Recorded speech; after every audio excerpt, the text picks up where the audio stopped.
네, 오늘도 주의 이름으로 여러분들을 축복합니다. 우리 곁에 있는 분들과 서로 인사하십시다. 참 잘 오셨습니다.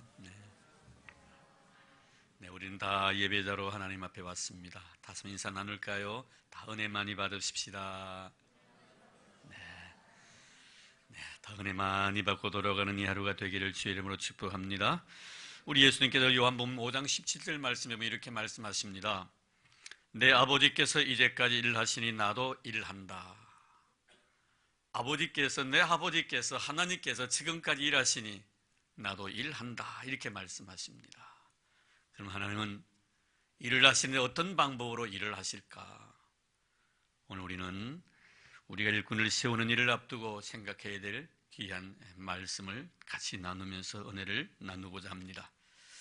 우리는 가끔 베드로를 통해서 하나님 주시는 귀한 영적 교훈들을 많이 발견하게 됩니다. 그것은 베드로의 모든 삶이 바로 우리의 삶이기 때문에 그런 것 같습니다.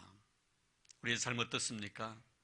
참 때로는 강한 자 같게 느껴지지만 때로는 상당히 약한 자이고, 어제는 시험에서 우리가 승리한 것 같은데 오늘 또다시 내가 자그마한 시험 속에 넘어지고 있는 내 자신의 모습을 바라볼 때 어떻게 그렇게 내하고 닮았을까?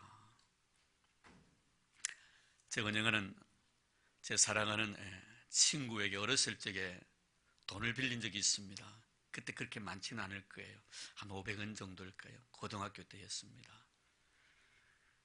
그때 제가 친구에게 이런 이야기를 했습니다. 나는 남에게 빌려준 것은 잘 기억하는데 남에게 빌린 것은 나는 쉽게 까먹는다. 그러니 이 친구가 저에게 이런 말을 합니다. 네 우찌그리 내하고 닮았노?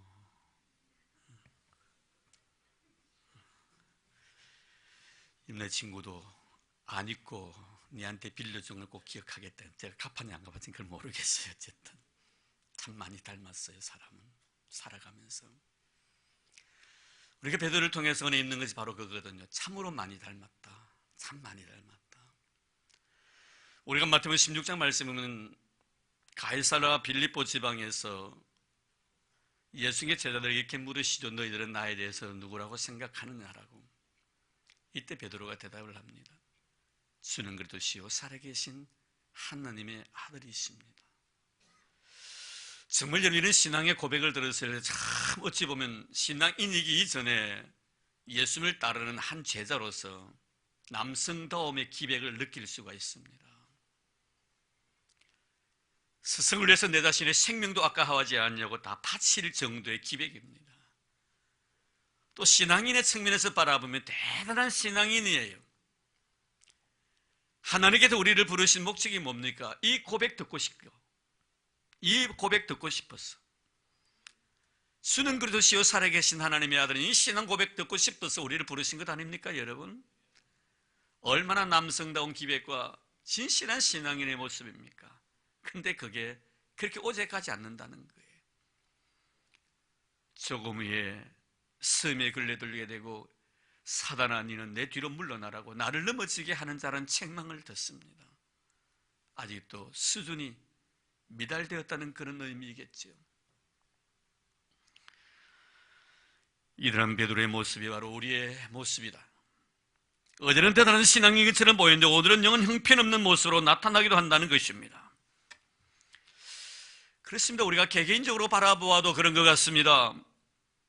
저 사람은 대단히 신앙이 좋은 사람이라고 생각되어졌는데 어떤 결정적인 순간에 판단하는 것이나 생각하는 것을 보면은 전혀 신앙인답지 않는 그런 모습들을 발견합니다.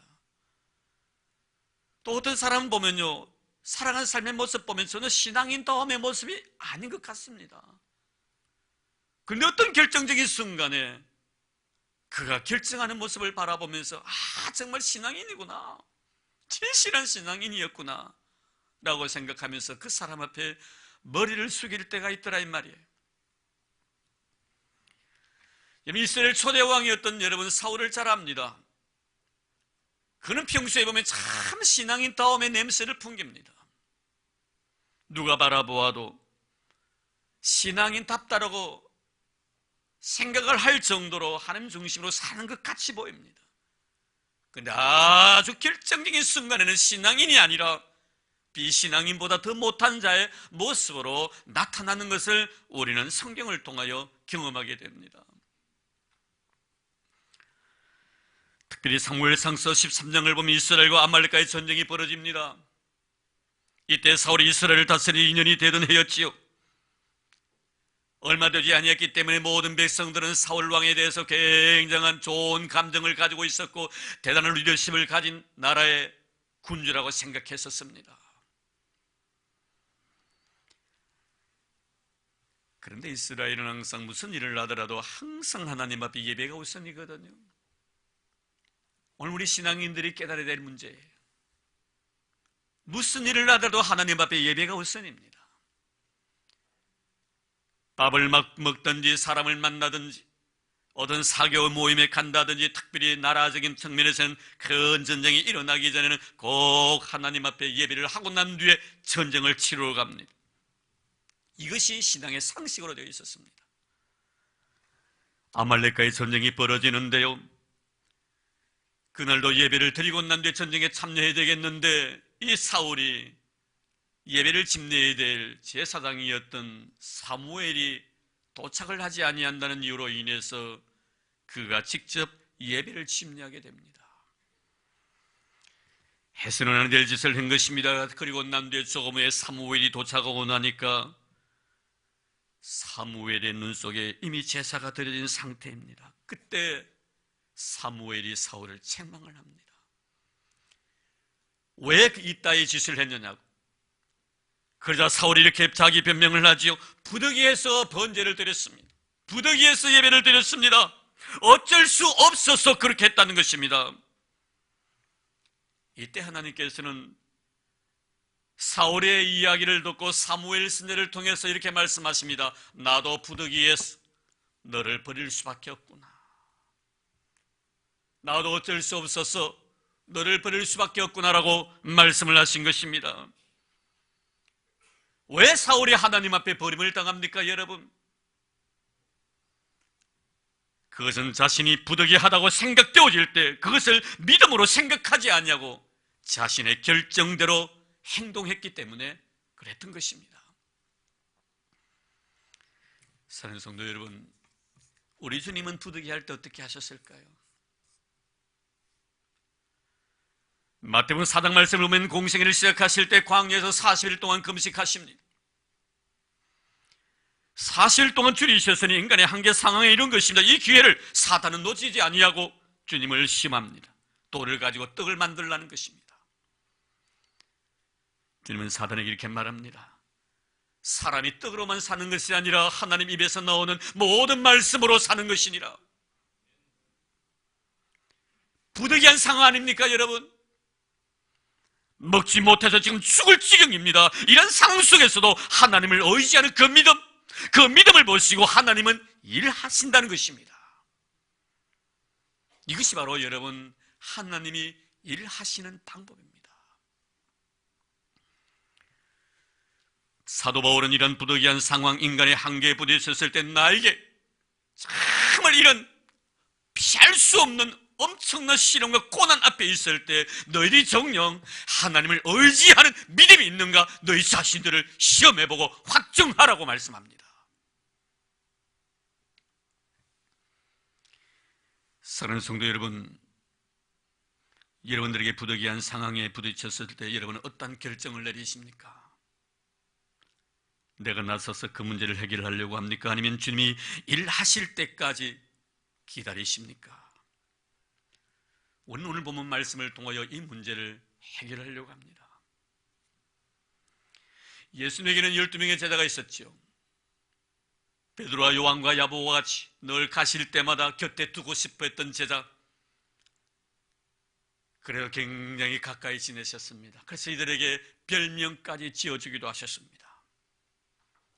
시몬에게는 베드로로, 야고보와 요한에게는 우리의 아들로 별명을 부를 정도가 되었다는 것은 얼마나 친근한 사이였는가를 알 수가 있는 것이죠. 12명의 제자 중에서도 이렇게 주님께서 가까이 주기를 원했던 사람들도 있었습니다.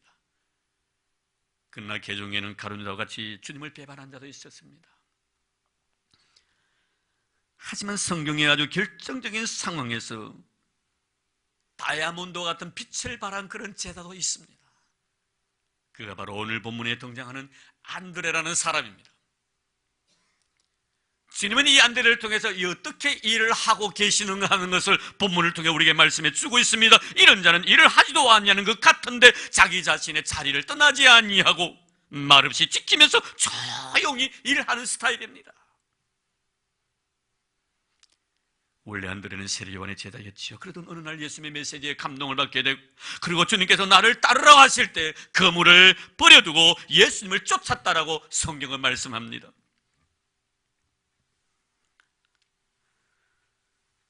그것이 바로 제일 먼저 안드레가 등장했던 마태복음 4장 19절 20절 말씀이죠. 그리고 두 번째 보면은 요한복음 1장 42절 말씀인데, 여기에는 자기 형 베드로를 주님께 인도함으로 인해서 베드로를 주님의 수제자로 만드는 데 일조했던 인물이기도 합니다. 그리고 세 번째 등장하는 것은 오늘 본문의 말씀입니다. 오병이어를 가지고 5,000명을 먹이는 이 일에 대해서 예수 그리스도의 메시아성을 모든 사람에게 입증하게 만들었던 장본인이기도 했습니다. 그리고 마지막 네 번 나오는데 네 번째는 요한복음 12장 20절 22절 말씀에 보면 헬라인들을 예수께 인도하는 그런 역할을 했던 사람입니다. 우리가 여기서 안드레에게서 배울 수 있는 점은 뭡니까? 그런 많은 사람들을 때려놓고 가르친 그런 내용은 없습니다.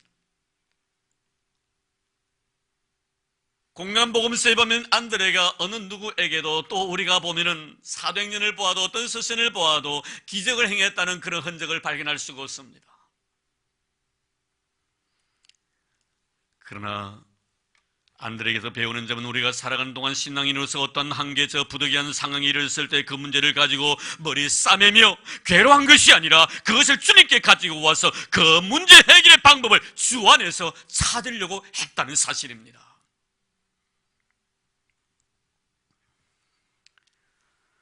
우리가 생활하는 공동체 속에서도 자신에게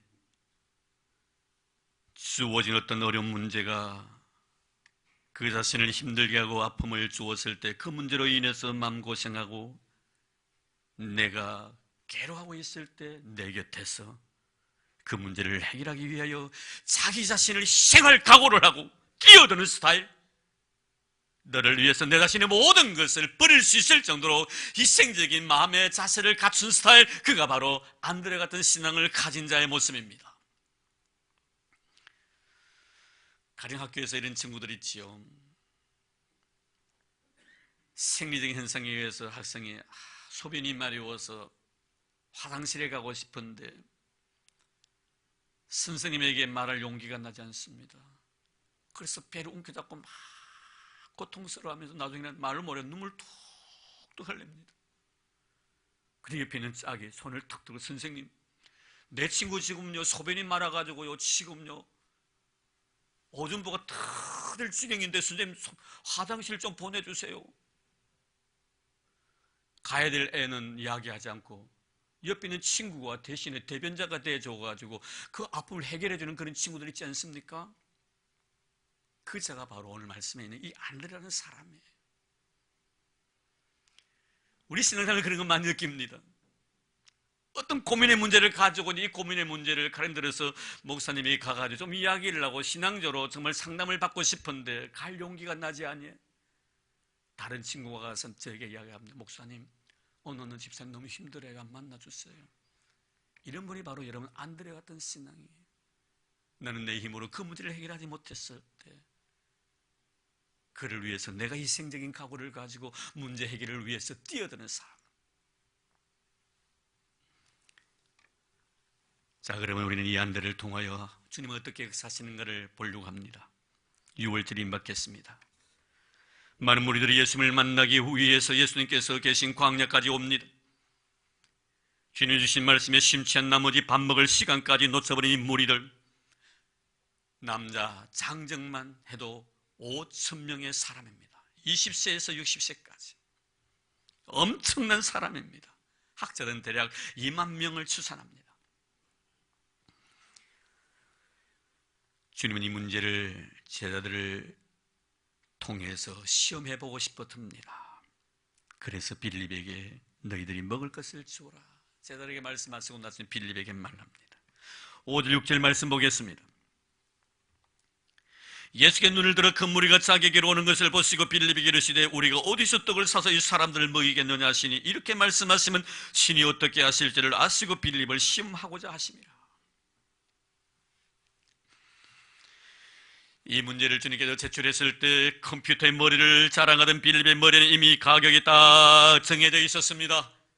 예수 오신 많은 사람들, 약 2만 명에 되는 어린 나이와 노인들, 여자와 그리고 장정들, 이 사람들에게 먹이기 위해서는 200데나리온의 돈이라도 부족한다. 이미 머릿속에 다 입력이 되어버렸습니다. 그리고 7절에 뭐라고 말합니까? 빌립이 대답하되 각 사람으로 조금씩 받게 할지라도 200데나리온의 떡이 부족하리라. 한 데나리온은 장정 하루의 품삯 같으면 오늘 같으면 우리 10만 원을 따지면 2천만 원의 돈이 있어도 모자란다는 그런 계산입니다. 빌립은 지금 주님의 요구에 대해서 현재 상황으로 보아서 불가능하다고 대답합니다. 빌립의 진단은 분명히 인간적 측면에 보면 합리적이고 이성적입니다. 여지 없습니다. 안 됩니다. 라고 말한 그의 대답은 정말 정답입니다. 불가능합니다. 더 이상 논할 가치가 없습니다. 얼마나 타당한 논리입니까? 근데 중요한 것은 하나님께서는 이런 사람들의 손을 잡지 않는다는 사실입니다. 어떻습니까, 여러분? 우리 이런 문제에 봉착했을 때 빌립의 처신이 잘못되었다라고 말할 정도로 영적 성숙함을 간직한 자가 얼마나 되겠어요? 하지만 중요한 것은 이런 빌립의 문제 해결의 방법은 그 상황에서 어느 누구에게도 도움이 되지 못했다는 사실 아닙니까? 여러분, 자기 자신에게도 그렇고 공동체 속에서도 그랬습니다. 예수님에게도 전혀 유익이 되지 못합니다. 지금 주님께서 그들에게 너희들이 먹을 것을 주어라고 말씀하셨을 때는 모든 자에게 이 순간에 도움이 되고 유익이 되는 사람, 그 길을 찾으라는 거예요. 여러분, 주님께서 우리에게 어떤 것을 제시하실 때는 분명히 그것은요, 내 개인에게도 유익되는 일이고 너에게도 유익되는 일이고 우리 공동체 속에서도 유익되는 일이기 때문에 나에게 문제를 제시하는 거예요. 잊지 마시기를 바랍니다.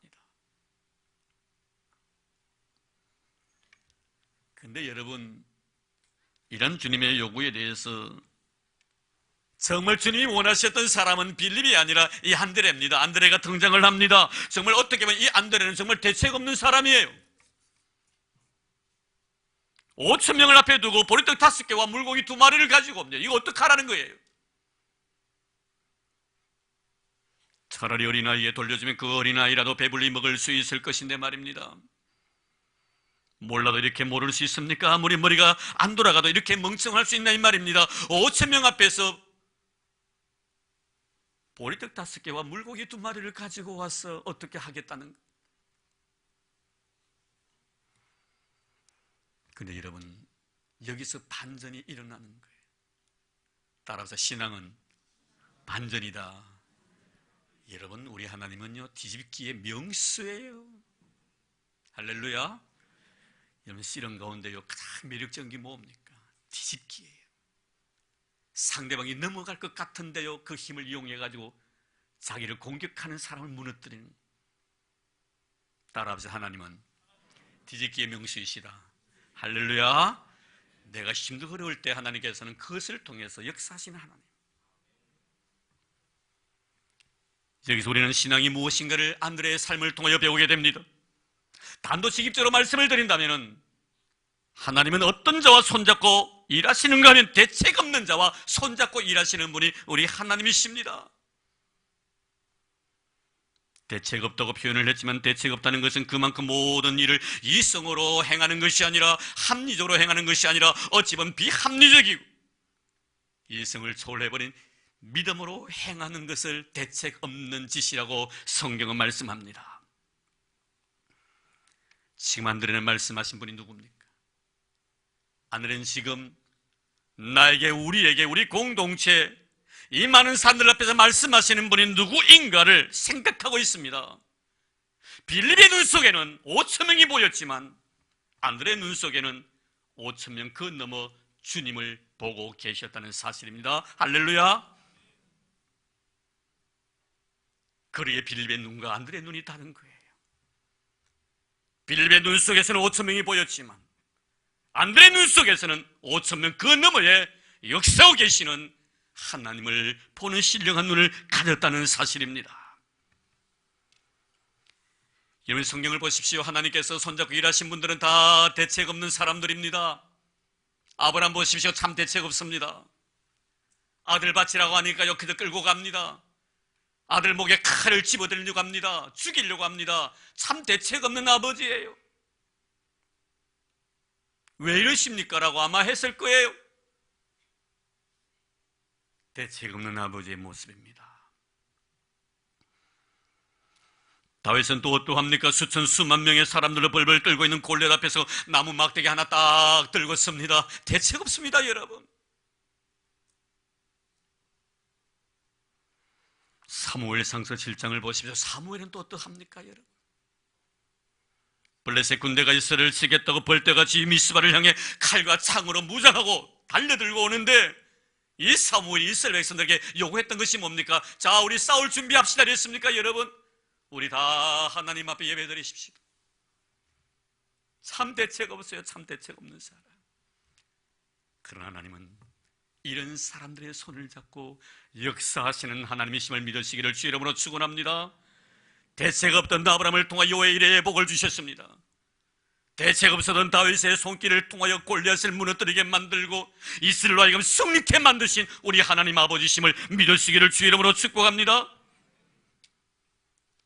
그렇습니다. 우리가 하나님 앞에 나갈 때는요, 대책이 없어야 돼요. 계산이 없어야 된다 이 말이에요.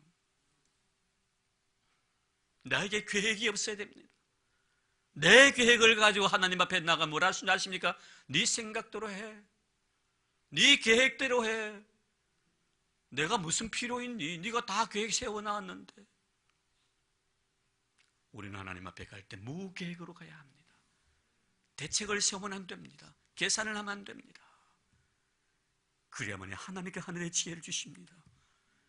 하나님의 성령을 통해 내 마음을 감동시켜 주실 줄로 믿습니다. 그분이 내 인생의 삶을 지도해 주실 줄로 믿습니다.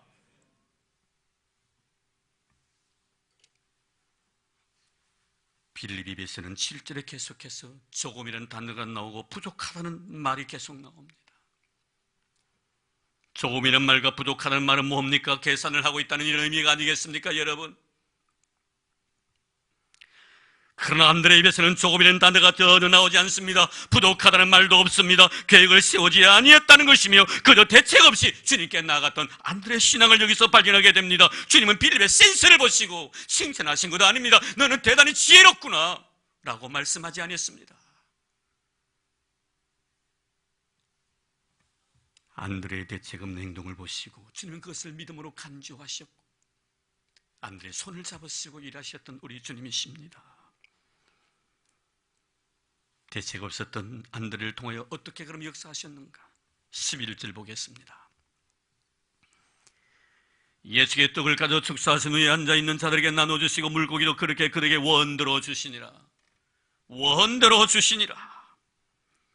빌립은 부족했고 모자랐지만 우리 주님은 넘쳤고 원대로 주셨다고 말씀합니다. 주님은 오늘도 우리에게 넘치는 이 축복, 원대로 주시는 이 놀라운 축복을 받아 누리기를 원하고 계심을 믿으시기를 바랍니다. 주님이 주시는 원대로 주시는 축복입니다. 받아 넘치는 축복입니다. 누구를 통해 이 놀라운 복을 주시겠다고 하십니까?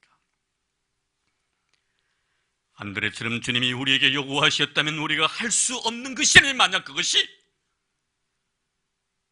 주님의 요구 자체가 내가 할 수 없는 일이 그 일을 하나님께 나에게 요구하셨다면 주님께서 해답을 가지고 계신다는 것을 믿고 대책 없이 그저 주님 앞에 손 내미는 이런 자를 통하여 하나님의 역사하시고 일하시고 계신다는 것을 잊지 마시기를 바랍니다.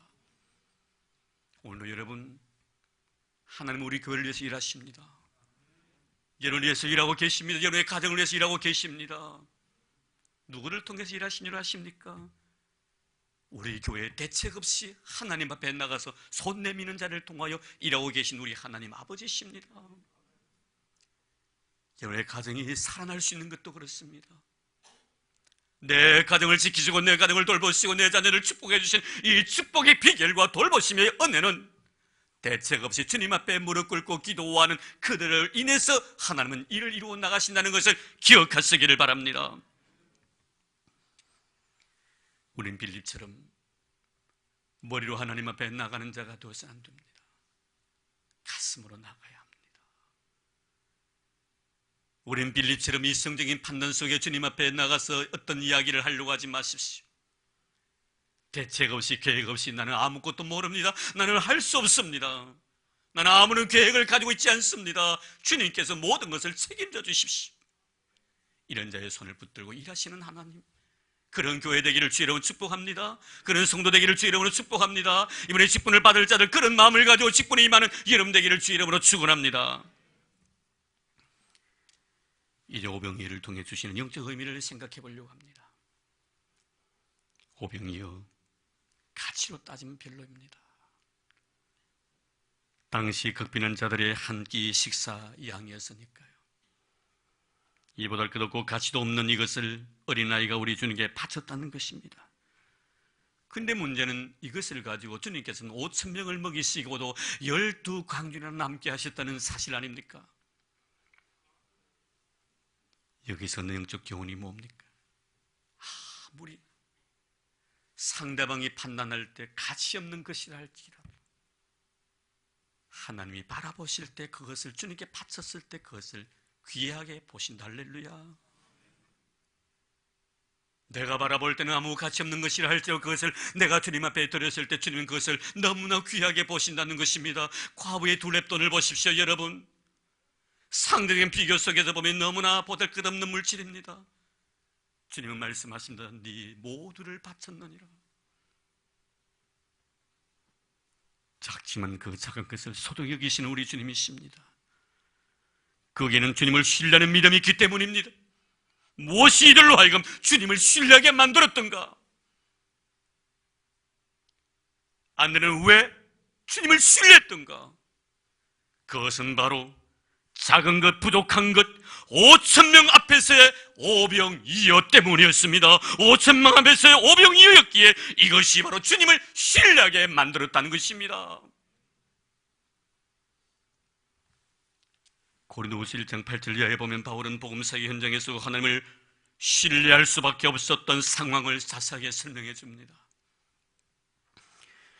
형제들아, 우리가 아시아에서 당한 환난을 너희가 모르기를 원치 아니하노니 힘에 겹도록 심한 고난을 당하여 살 소망까지 끊어지고 우리는 우리 자신이 사형 선고를 받은 줄 알았으니 이는 우리로 자기를 의지하지 말고 오직 죽은 자를 다시 살리시는 하나님만 의지하게 하려 하심이라. 살 소망까지 끊어지고 우리 자신이 사형 선고를 받은 줄 알았더니 죽음 앞에서 가녀다란 한 인간의 초라한 모습을 봅니다. 죽음이란 거대한 몸집 앞에서 어찌할 줄 몰라 몸부림치는 나약한 한 인간의 실존을 솔직하게 고백하고 있습니다. 왜 하나님께서 나를 이 지경까지 몰아붙이시는가? 내 앞에 있는 것이 너무 거대해 보이고 나라는 존재는 그 거대한 힘 앞에 너무나 초라해 보이게 만들었던 하나님 왜 나를 이 지경까지 몰아붙입니까? 그는 깨달았습니다. 이것은 죽은 자를 다시 살리신, 예수를 다시 살리신 하나님만 의지하게 하기 위해서입니다. 할렐루야. 하나님만 의지하게 하기 위해서 나를 궁지에 몰아넣는다는,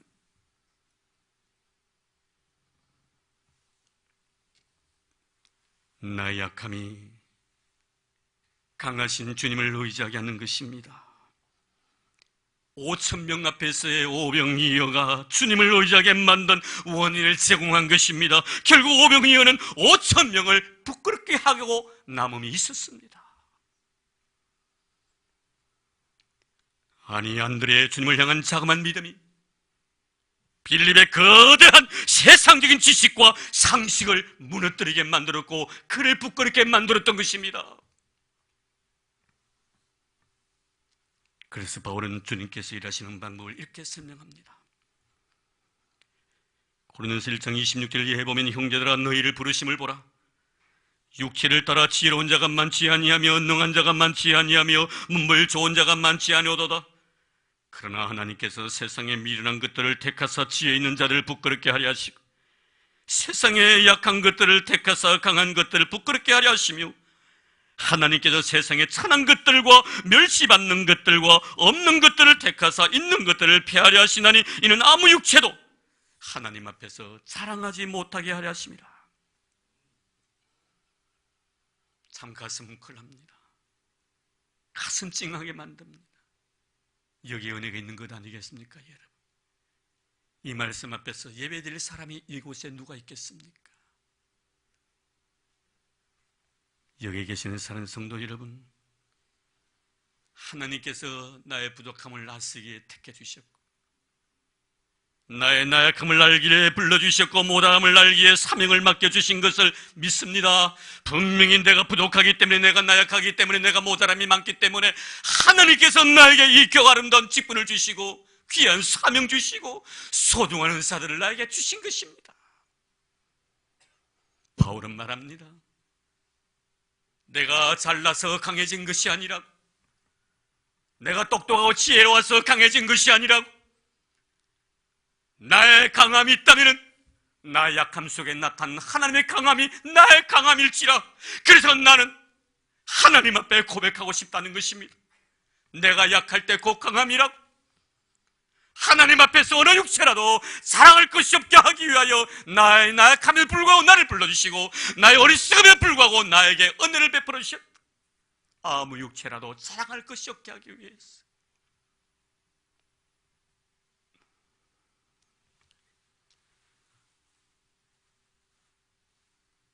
우리가 이런 고백이 있을 때 주님은 이런 고백을 가진 자의 손을 잡으시고 하나님은 하나님의 위대한 작품을 우리를 통해서 만들어 가실 것입니다.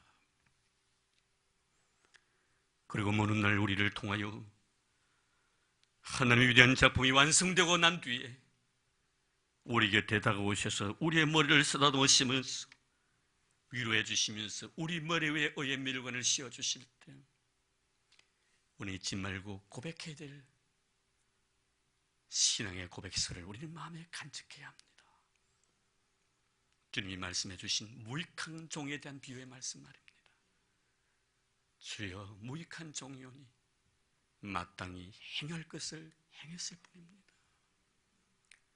나는 주님 앞에서 육체라도 자랑할 것이 없는 사람입니다. 이제 말씀을 맺겠습니다. 주님이 일하시는 방법이 무엇입니까? 5,000명 앞에서 오병이어를 가지고 대책 없이 주님께 나아가 도우심의 손길을 내미는 자를 통하여 주님은 일하십니다. 이런 자가 되기를 주의 이름으로 축복합니다. 우리 임직자를 이룬 자가 되기를 주의 이름으로 축원합니다. 5,000명 앞에서 오병이어를 가지고 대책 없이 주님의 도우심을 구하는 그런 신실한 믿음의 사랑의 손길 말입니다. 사랑하는 임직자 여러분, 성도 여러분, 주님은 이 시간 우리에게 요구하신 것은 빌립이 제시한 200데나리온이 아닙니다. 안드레가 가지고 온 오병이어였습니다.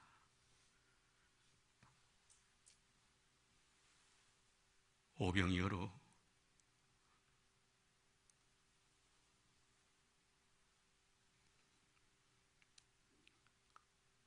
오천 명을 부끄럽게 하신 우리 주님을 찬양합니다. 약한 자를 택하셔서 강한 자를 부끄럽게 하시고 미루는 자를 택하셔서 지혜로운 자를 부끄럽게 하시고 세상에서 천하고 멸시 받고 없는 자들을 택하셔서 있는 자를 피하신 우리 주님을 찬양합니다. 아무 육체라도 자랑할 것이 없기에 오늘도 우리는 오직 나의 능력이 되시고 나에게 은혜 주신 우리 주님만을 의지할 뿐입니다. 그리고 먼 날 우리는 주님 앞에서 고백하십시다. 무익한 종이오니 마땅히 행할 것을 행했을 뿐이라고, 아무 육체라도 하나님 앞에서 자랑할 수 없는 자라고 고백하는 저와 여러분 다 되기를 주의 이름으로 축원합니다. 하나님 감사합니다. 하나님이 일하시는 방법을 생각해 보았습니다.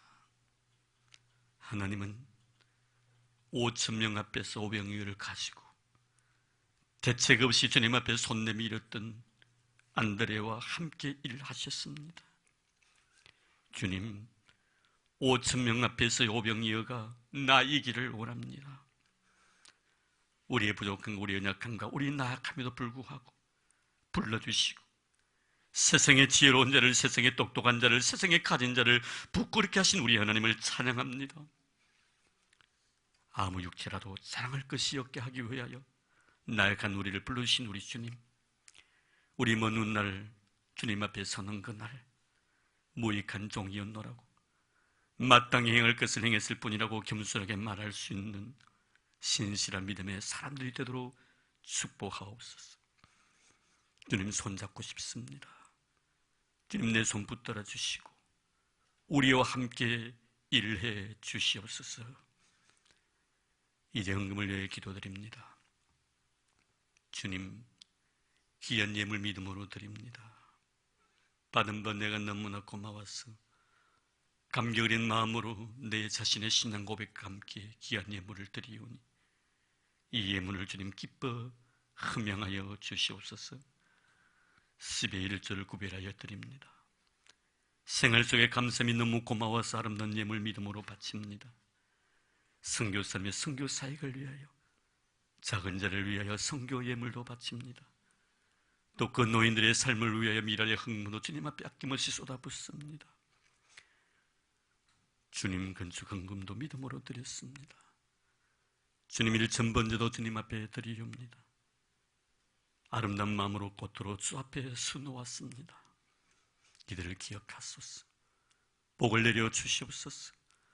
믿음으로 행한 이 아름다운 행위 속에 하나님의 거룩한 영광이 드러나도록 축복해 주옵소서. 이들에게 복을 주시되 들어가도 복을 받고 나가도 복을 받는 이들 되게 하여 주옵소서.